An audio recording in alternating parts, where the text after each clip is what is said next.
जैसे कि आज हम लोग पढ़ेंगे मैथ और मैथ में जो बच्चे बिहार बोर्ड से रिलेटेड है उन लोगों के लिए बहुत ही महत्वपूर्ण जो अभी चैप्टर शुरू करने जा रहे हैं और इससे फाइनली एक आपको ऑब्जेक्टिव में टच करेगा। तो आप सभी लोग ध्यान देकर एक एक ट्रिक को समझने का प्रयास करिएगा। जैसे कि अगर हम बात करते हैं सबसे पहले अगर हम लोग बात करते हैं तो निर्देशांक ज्यामिति के किसके बारे में बात करेंगे बाबू? निर्देशांक ज्यामिति। यानी यह एक आपका ऐसा चैप्टर है, ज्यामितीय चैप्टर है जो बहुत ही जरूरी समझना है। देखो भाई इसमें मात्र कितने तुमको ट्रिक चाहिए, सूत्र चाहिए? एक दूरी, एक विभाजन और एक आपको चाहिए त्रिभुज का क्षेत्रफल ज्ञात करने के लिए, ठीक है ना? तो इसको आप ध्यान से समझिएगा। अगर जैसे मान लीजिए कि अगर कोई यहाँ पे एक लड़का है, कोई हो, अब हम भी नहीं जानते आप भी नहीं जानते हैं तो इसमें बताने की क्या जरूरत है। अगर कोई लड़का है मान लीजिए सपोज, ठीक है, इसका नाम ए है और यहाँ पे कोई लड़का है सपोर्टेड,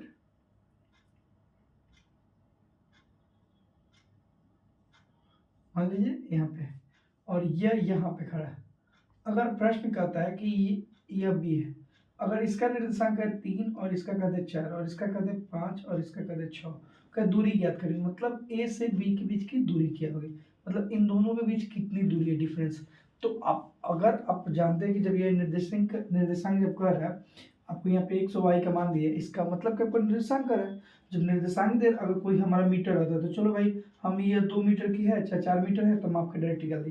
तो मीटर तो सर लिखिए, जब निर्देशांक इंडिकेट करे, जैसे यहाँ पे ऐसे आपको पिक्चर बनता है जिसको आपको हम निर्देशांक समझा सकते हैं, यह x और यह हुआ x डैश, यह y और यह हुआ y डैश। तो सपोर्टेड अगर मान लो कि इसकी यहाँ से है और इसकी यहाँ से कोई दूरी है, जैसे मान लो कि ये मूल बिंदु 0 हुआ तो यह हुआ 1 2 और ये स्टार्टिंग में आपको 1 है, मतलब कहता है कि रमेश जो है वह 1 और 2 के बीच में, मतलब यहाँ पे खड़ा होगा और एक कहता है कि यहाँ पे खड़ा है यानी कि 0.5 यानी 0.5 के बीच में, तो यहाँ पे तो इन दोनों के बीच में डिफरेंस कितना का होगा, तो तब तो हम आसानी से निकाल नहीं सकते। तब यही हमारा निर्देशांक दूरी का मतलब, यहाँ पे हमारा कौन सूत्र लगेगा? दूरी। दूरी का फॉर्मूला होता है एक्स स्क्वायर माइन प्लस वाई अगर स्क्वायर, अगर सिर्फ एक बिंदु दिया रहेगा और 2 बिंदु दिया रहेगा तो x square minus x2 minus x1 का होल स्क्वायर और प्लस y2 माइनस y1 का होल स्क्वायर। इसका मतलब यह हुआ दूरी सूत्र। तो हम आपको लाइन बाय लाइन एक एक चीज सूत्र को क्लियर करेंगे, आप उसके लिए निश्चिंत रहिए। यह समझने के लिए सिर्फ था दूरी, यानी दो व्यक्तियों के बीच की दूरी निकालना होगा। तो अगर जब भी दूरी कहे तो आपको दिमाग एक ही लगाना है कि दूरी सूत्र कैसे बन सकता है। तो देखिए सबसे पहले दूरी सूत्र लिख लीजिए, इसका जो इंपॉर्टेंट सूत्र है यह आपको नोट करा देता हूँ। सिर्फ एग्जाम व्यू से मैं तैयारी कराऊंगा, हर चैप्टर को सोल्यूशन दूंगा सिर्फ एग्जाम व्यू से, जो इस बार आपको मात्र 14 फरवरी से, आप लोग पता जैसे होगा कि 14 फरवरी से आपका पेपर 10th क्लास का चालू होने जा रहा है। तो आपको बस वो 10th के एग्जाम के लिए डीपली तो नहीं जा सकता क्योंकि समय कम है, आपको कम समय में ज़्यादा से ज़्यादा तैयारी कराऊंगी। दूरी सूत्र का फॉर्मूला 2 होता है, एक आपको होता है x2 माइनस x1 का whole square plus y2 minus y1 का होल स्क्वायर, यह हुआ एक नंबर। यह आपको अगर सिर्फ मूल बिंदु एक ही दे तो उस समय यह फॉर्मूला भी लगा सकते हैं X square plus Y square. इसका मतलब यह हो कि आपको जैसे दो निर्देशांक ना दे, सिर्फ निर्देशांक एक ही दो। अब आता है भाई विभाजन के बारे में।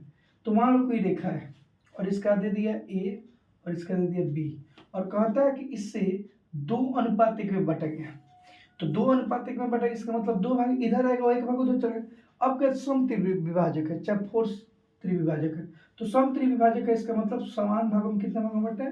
3 भागों। तो 1 2 3, तो सिर्फ हमें इसका का निकालने के निर्देशांक क्या होगा। तो अगर हम रेखा को कितने भागों में बांटे हैं? 1 भाग 2 भाग 3 भाग, तो सिर्फ हम कह रहे हैं इसका निकालिए।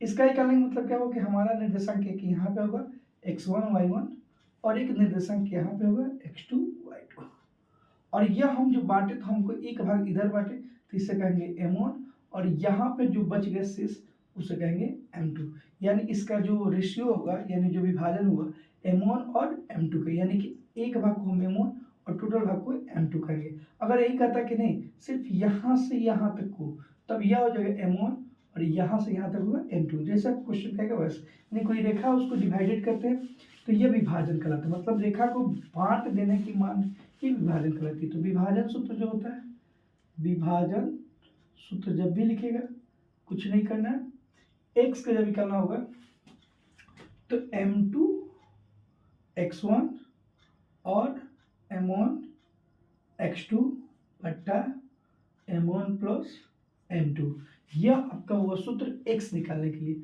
अगर y यही चीज निकालना होगा, क्या निकालना होगा y, तो y का सेम ही होगा m2 x की जगह y1 m1 y2 m1 plus m2। अगर आप भूलना नहीं चाहते हैं तो सीधे लिखिएगा 21 12, मतलब 2 1 से 21 हुआ, 1 2 से 12। m1 m2 आपको कभी भी दिक्कत नहीं होना चाहिए। अब ध्यान दीजिए पे, यहाँ तक तो कोई दिक्कत नहीं है। अब हम बात करेंगे तीसरा का सूत्र आता है मध्य बिंदु निकालने। जैसे अगर मान लो ये रेखा है, ठीक है, और कहता है इसका मध्य बिंदु, मध्य मतलब पूरा जो होगा से ए और है बी, और हम जब भी सी लेंगे वो पूरा बीचों बीच लेंगे। सी जो बिंदु होना चाहिए कितना पर लेना चाहिए, बीचों बीच। तो आप कॉमन सेंस लगे, चाहिए कि इस सूत्र से भी तैयार कर सकते हैं, लेकिन आपको डायरेक्ट फार्मूला बनाना है। तो मान लीजिए यह हुआ x1 y1 और है हुआ x2 y2, और इसका मध्य बिंदु निकालना है, इसे मुझे पता नहीं है तो सीधे लिखिएगा x बराबर x1 प्लस x2 बट्टा 2 और y equal to y1 plus y2 बट्टा 2। तो इसका मतलब हमारा जो निकलेगा यह मध्य बिंदु निकालने का सूत्र होगा। तो हम सीधे लिख सकते हैं एक ही वर्ड में क्या, कि मध्य बिंदु का, या अगर आपको पूछ दे त्रिभुज का निर्देशांक, त्रिभुज में 3 भुजा होते हैं इसलिए 3 ले लीजिएगा, x1 plus x2 y1 plus y2 बटा 2। यह हुआ तीसरा का सूत्र।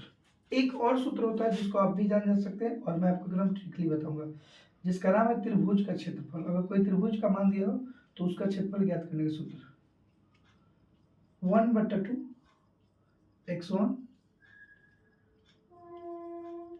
23 x2